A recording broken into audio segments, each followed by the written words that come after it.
આજ તો હવારમાં વાડીએ પી લીધી ટોપી, પછી લઈ લીધો શીશો ને પાણીનો ભરીને નાખી દીધો લીંબુડીમાં. અને હું એકલો નતો આવ્યો, હારે રહે ને મારા ભાઈને ટીંગાડતો આવ્યો. પછી હું મીડ્યો હાલવા, ક્યાં જોઉં તમને કહી દઉં.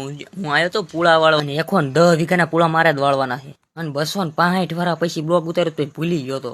બીજી હવારમાં વ્યો પાછો વાડીએ, 2 વ્હીલ વાળું મોટરસાઇકલ અને 4 વ્હીલ વાળો અમારો ભાઈ લઈને કરી દીધો. પછી ઝટકો બંધ અને લઈ લીધો પાવડો લઈને અહીં કરાવ્યો તો મારો ભાઈ મોટરસાઇકલ શીખતો. પછી તેને 282 ફીટમાં મોટરસાઇકલ પગડ્યું. પછી તું હારે નો થઈ ગયો, બોલો એટલું મોટરસાઇકલ લઈને આવી ગયું.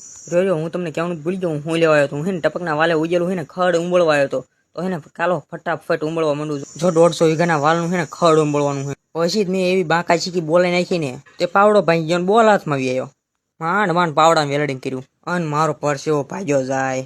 પછી જ માંડ ખડ ઉંબળી ગયો. અને પછી ખડના પાથરા ઉપાડવામાં કડીક બાકા ચીકી બોલાઈ નાખી. માંડ હેને વેવી નાખ્યું. અને હેને હવે હેને ખસકવું ઘર બાજુ. અને પાછો ઘરેથી હેને હું મારો ભાઈ નીકળી ગયા હેને 200ની સ્પીડમાં હેને ગાડી હંકાવતા હેને બલુંગના રસ્તા કાપતા હેને નીકળી ગયા હેને મારા બાપુ પાસે. અને પછી પહોંચી ગયા ને મારા બાપુ એવું બાકા ચીકી બોલાવતા ને ટ્રેક્ટરમાં. પછી મેં કીધું કે હું આખું લાવો, તમને ન આવડે. પછી તો એમે 165ની સ્પીડમાં હાંક્યું. તા મારા રાહુલ કાકા કે મને હાંકવા દે, તો મેં કીધું લ્યો તમે હાંકો. પછી એમની વાજત મારો ભય જડ્યો કે મને હાંકવા દે, હું હાંકું. મેં કીધું તું હાંક. પછી જ મેં એને માથે પગના ટાંટિયા ચડાવીને એને હાંક્યું.